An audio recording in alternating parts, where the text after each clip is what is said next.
ഒരുപാട് നാളത്തെ കാത്തിരിപ്പിന് ശേഷം പുഷ്പ 2 ഇറങ്ങിയിട്ട് ഇന്നത്തേക്ക് ഇത് 3-ാം ദിനമാണ്. സിനിമ കണ്ടിറങ്ങിയ എല്ലാ ജനങ്ങൾക്കും സിനിമ അത്രമേൽ ഇഷ്ടപ്പെട്ടില്ല എങ്കിലും നല്ല രീതിയിലുള്ള ബുക്കിങ്ങും കാര്യങ്ങളൊക്കെ പുഷ്പക്ക് നടക്കുന്നുണ്ട്. അതുകൊണ്ട് തന്നെ ഒരു ദിവസം തന്നെ ഡേ ടു ഡേ ഏകദേശം 3 ലക്ഷത്തിനടുത്ത് ടിക്കറ്റുകളാണ് പാൻ ഇന്ത്യൻ ലെവലിൽ പുഷ്പ 2-ന് വിറ്റുപോകുന്നത്. അതുകൊണ്ട് തന്നെ മുടക്കുമുതൽ തിരിച്ചു കിട്ടുമെന്നുള്ള കാര്യം കൺഫേം ആണ്. എന്തൊക്കെയാണെങ്കിലും അല്ലു അർജുനും രശ്മിക മന്ദാനയും അതുപോലെ തന്നെ ഫഹദ് ഫാസിലും എല്ലാവരും ഈ ഒരു പുഷ്പ 2-ൽ അഭിനയിക്കാനായിട്ട് എത്ര രൂപയാണ് സാലറി ആയിട്ട് വാങ്ങിയതെന്നാണ് ഇപ്പോഴത്തെ ചർച്ച. എന്തൊക്കെയാണെങ്കിലും ഒരുപാട് ന്യൂസും കാര്യങ്ങളൊക്കെ കേൾക്കുന്നുണ്ട്. അതുപോലെ തന്നെ അല്ലു അർജുൻ 300 കോടി രൂപയാണ് തന്റെ പ്രതിഫലമായിട്ട് പുഷ്പ 2-ൽ നിന്ന് വാങ്ങിയിരിക്കുന്നത് എന്നൊക്കെയാണ് പറയാനായിട്ട് പറ്റുന്നത്. എന്തൊക്കെയാണെങ്കിലും ഈ പറഞ്ഞ സാലറിയുടെ കണക്കൊക്കെ ശരിയാണോ? അതിൽ വന്നിരിക്കുന്ന മെയിൻ ക്യാരക്ടേഴ്സ് എല്ലാവരും എത്ര രൂപയാണ് സാലറി ആയിട്ട് പുഷ്പ 2-ൽ നിന്ന് വാങ്ങിയിരിക്കുന്നത് എന്നാണ് നമ്മൾ ഈ ഒരു വീഡിയോയിലൂടെ നോക്കാൻ പോകുന്നത്. എന്തൊക്കെയാണെങ്കിലും നമുക്ക് നേരെ വീഡിയോയിലേക്ക് പോകാം. ചാനൽ ഇതുവരെ സബ്സ്ക്രൈബ് ചെയ്യാത്തവർ തീർച്ചയായിട്ടും ഒന്ന് സബ്സ്ക്രൈബ് ചെയ്ത് സപ്പോർട്ട് ചെയ്യുക. വീഡിയോ ലൈക്ക് ചെയ്ത് കാണുന്നവർ ഒന്ന് ലൈക്കും കൂടി ചെയ്തേക്കാം. അങ്ങനെ നമ്മുടെ ലിസ്റ്റിൽ ഒന്നാമത്തെ പേര് മറ്റാരുമല്ല, സിനിമയിലെ ദാക്ഷായണി എന്ന് പറയുന്ന കഥാപാത്രം ചെയ്ത അനസൂയ എന്ന് പറയുന്നത് നമ്മുടെ മംഗളശീലന്റെ ഭാര്യയായിട്ടുള്ള മെയിൻ വില്ലത്തി ദാക്ഷായണി എന്ന് പറയുന്ന കഥാപാത്രമാണ് പുള്ളിക്കാരത്തി ചെയ്തിരുന്നത്. 30 ലക്ഷം രൂപയാണ് പുഷ്പ 2-ൽ അഭിനയിക്കാനായിട്ട് ഈ പറയുന്ന അനസൂയ വാങ്ങിയിരിക്കുന്നത്. അടുത്തതായി റാവു രമേഷ് സിദ്ധപ്പ എന്ന് പറയുന്ന MP കഥാപാത്രം, അതായത് സിനിമയുടെ അവസാനം ചീഫ് മിനിസ്റ്റർ ആവുന്ന സിദ്ധപ്പ എന്ന് പറയുന്ന കഥാപാത്രമാണ് റാവു രമേഷ് ചെയ്തിരിക്കുന്നത്. പുള്ളിക്കാരൻ ആ കഥാപാത്രം ചെയ്യാനായിട്ട് പുഷ്പ 2-ൽ നിന്ന് 40 ലക്ഷം രൂപയാണ് വാങ്ങിയിരിക്കുന്നത്. അടുത്തതായി സുനിൽ, അതായത് നമ്മുടെ മംഗളശീലനായി അഭിനയിക്കാനായിട്ട് പുഷ്പ 2-ൽ നിന്ന് സുനിൽ കൈപ്പറ്റിയിരിക്കുന്നത് 50 ലക്ഷം രൂപയാണ് തന്റെ പ്രതിഫലമായിട്ട് സുനിൽ കൈപ്പറ്റിയിരിക്കുന്നത്.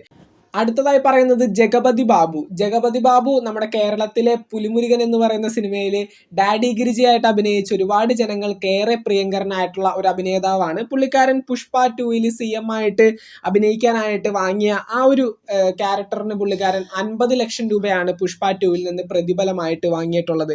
അടുത്തതായി പറയുന്നത് ശ്രീലൈല പുള്ളിക്കാരത്തി ഒരു ഡാൻസിൽ മാത്രമാണ് പുഷ്പയിൽ വന്നിരിക്കുന്നത്. ആ ഒരു ഡാൻസിന് വേണ്ടി മാത്രം ശ്രീലൈല 1 കോടി രൂപയാണ് പുഷ്പ 2-ൽ നിന്ന് പ്രതിഫലമായിട്ട് വാങ്ങിയിരിക്കുന്നത്. അടുത്തതായി പറയുന്നത് കേരളത്തിന്റെ സ്വന്തം ഫാഫ, അതായത് നമ്മുടെ ഫഹദ് ഫാസിൽ, ബെൻവർ സിംഗ് ഷിഖാവത്ത് എന്ന് പറയുന്ന ആ ഒരു പോലീസ് കഥാപാത്രം ചെയ്യാനായിട്ട് പുഷ്പ 2-ൽ നിന്ന് 7 കോടി രൂപയാണ് തന്റെ പ്രതിഫലമായിട്ട് വാങ്ങിയിരിക്കുന്നത്. അടുത്തതായി പറയുന്നത് രശ്മിക മന്ദാന, അതായത് ശ്രീവല്ലി എന്ന് പറയുന്ന കഥാപാത്രം ചെയ്യാനായിട്ട് രശ്മിക മന്ദാന 10 കോടി രൂപയാണ് പുഷ്പ 2-ൽ നിന്ന് തന്റെ പ്രതിഫലമായിട്ട് വാങ്ങിയിരിക്കുന്നത്. അടുത്തതായി പറയുന്നത് ജഗദീഷ് പ്രതാപ്, അതായത് പുഷ്പയുടെ വലങ്കൈ ആയിട്ടുള്ള ആ ഒരു കഥാപാത്രം ചെയ്തിരുന്ന ജഗദീഷ് പ്രതാപ് 45 ലക്ഷം രൂപയാണ് തന്റെ പ്രതിഫലമായിട്ട് പുഷ്പ 2-ൽ നിന്ന് വാങ്ങിയിരിക്കുന്നത്.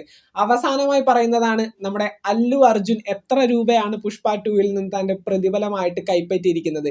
എന്നൊക്കെയാണെങ്കിൽ 300 കോടി രൂപ അല്ലു സാലറി ആയിട്ട് വാങ്ങിയതായിട്ട് ഒരുപാട് പേര് വീഡിയോസും കാര്യങ്ങളൊക്കെ ചെയ്യുന്നുണ്ടായിരുന്നു. അതൊക്കെ തെറ്റാണ്. 120 കോടി രൂപയാണ് അല്ലു അർജുൻ തന്റെ സാലറി ആയിട്ട് പുഷ്പ 2-ൽ നിന്ന് വാങ്ങിയിരിക്കുന്നത്. 120 കോടി രൂപ അല്ലു അർജുൻ എന്തുകൊണ്ടാണ് പുഷ്പ 2-ൽ നിന്ന് സാലറി ആയിട്ട് വാങ്ങിയതെന്ന് ഒരുപാട് പേര് ചോദിക്കുന്നുണ്ട്. അതുപോലെ തന്നെ 300 കോടി രൂപയാണ് അല്ലുവിന്റെ സാലറി എങ്കിലും ഇത്രയേറെ പൈസ എന്തുകൊണ്ടാണ് അല്ലുവിന് കിട്ടുന്നത് എന്നുള്ള രീതിയിൽ പല വീഡിയോസും കാര്യങ്ങളും കണ്ടു. കാരണം അല്ലുവിന്റെ മുന്നുള്ള പല സിനിമകളും എടുത്തു നോക്കുകയാണെങ്കിൽ അത്രമേൽ വലിയ ബഡ്ജറ്റുകളുള്ള പടങ്ങളൊന്നുമല്ല. അതുപോലെ തന്നെ ബ്ലോക്ക് ബസ്റ്റർ ലിസ്റ്റിൽ വരുന്ന പടങ്ങളൊക്കെ അല്ലുവിന്റെ കരിയറിൽ ഭയങ്കര കുറവാണ്. പക്ഷെ കേരളത്തിലേക്ക് അത്യാവശ്യത്തിലധികം ഫാൻ ബേസ് ഉള്ള ഒരു ആക്ടറാണ് അല്ലു അർജുൻ.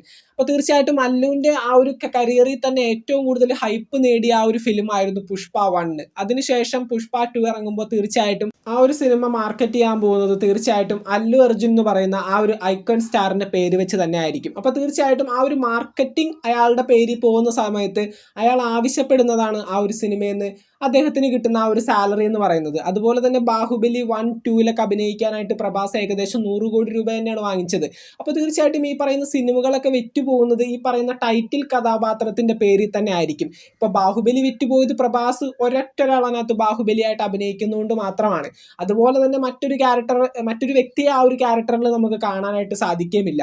അതുപോലെ തന്നെയാണ് ഈ ഒരു കേസിലും പുഷ്പ 2-ൽ ഒരിക്കലും പുഷ്പയായിട്ട് മറ്റൊരു അഭിനേതാവിനെ നമുക്ക് കാണാനായിട്ട് സാധിക്കില്ല. ആ ഒരു സിനിമ വിറ്റുപോകുന്നത് അല്ലു അർജുൻ എന്ന ആ ഒരു നായകന്റെ പേരിൽ തന്നെയാണ്. അപ്പോൾ തീർച്ചയായിട്ടും അദ്ദേഹം പറയുന്നതാണ് അവിടെ സാലറി ആയിട്ട് അദ്ദേഹത്തിന് കിട്ടുന്നത്. അതിനകത്ത് നമ്മളിപ്പോൾ ഇത്രയും കോടി രൂപ അല്ലു അർജുൻ പ്രതിഫലമായിട്ട് വാങ്ങി എന്നൊക്കെ പറഞ്ഞിട്ട് യാതൊരു കാര്യവുമില്ല. സിനിമ ഓടിയാലും ഇല്ലെങ്കിലും സിനിമ എത്ര കോടി രൂപ പാൻ ഇന്ത്യൻ ലെവലിൽ കളക്ട് ചെയ്തെന്നോ അല്ലെങ്കിൽ ആ ഒരു സിനിമയ്ക്ക് എത്ര കോടി രൂപ സമ്പാദിക്കാൻ സാധിച്ചെന്നോ അങ്ങനെയൊന്നും നോക്കേണ്ട യാതൊരു ആവശ്യവുമില്ല. ആ ഒരു സിനിമ അത്രയും വലിയ ബഡ്ജറ്റിൽ വരുന്ന ആ ഒരു പെർട്ടിക്കുലർ മൂവി അത് വിറ്റു പോകാനായിട്ട് ഇതിന്റെ അണിയറ പ്രവർത്തകർ ഉദ്ദേശിക്കുന്നത് തന്നെ ഈ ഒരു അല്ലു അർജുൻ അതിനകത്ത് അഭിനയിക്കുന്നതുകൊണ്ട് തന്നെയാണ്. അപ്പോൾ തീർച്ചയായിട്ടും അദ്ദേഹം പറയുന്നതാണ് അവിടെ അദ്ദേഹത്തിന്റെ സാലറി എന്ന് പറയുന്നത്.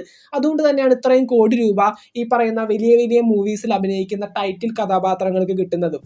അപ്പോൾ എന്തൊക്കെയാണെങ്കിലും പുഷ്പ 2 ഇറങ്ങിയിട്ട് ഇന്നത് 3-ാം ദിനമാണ്. സിനിമയ്ക്ക് മിക്സഡ് റിവ്യൂസ് ആണ് വരുന്നത്. കൂടുതലും നെഗറ്റീവ് റിവ്യൂസ് എന്ന് തന്നെ പറയാം. കാരണം ഒരുപാട് ലാഗ് അടിപ്പിക്കുന്ന പടം. അതുപോലെ തന്നെ 1ഉം 2ഉം തമ്മിൽ യാതൊരു ബന്ധങ്ങളുമില്ല. 1നെ വെച്ച് നമുക്കൊരിക്കലും പുഷ്പ 2വിനെ കമ്പയർ ചെയ്യാൻ പറ്റത്തേ ഇല്ല.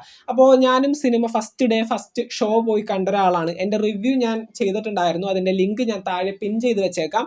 എനിക്കും ഇതേ അഭിപ്രായങ്ങൾ തന്നെയാണ്. എന്തൊക്കെയാണെങ്കിലും നിങ്ങൾ സിനിമ കണ്ടവരാണെങ്കിൽ തീർച്ചയായിട്ടും നിങ്ങളുടെ അഭിപ്രായങ്ങൾ താഴെ കമൻറ്റ് ബോക്സിൽ അറിയിക്കുക. നമുക്ക് മറ്റൊരു വീഡിയോ കാണാം. Thank you.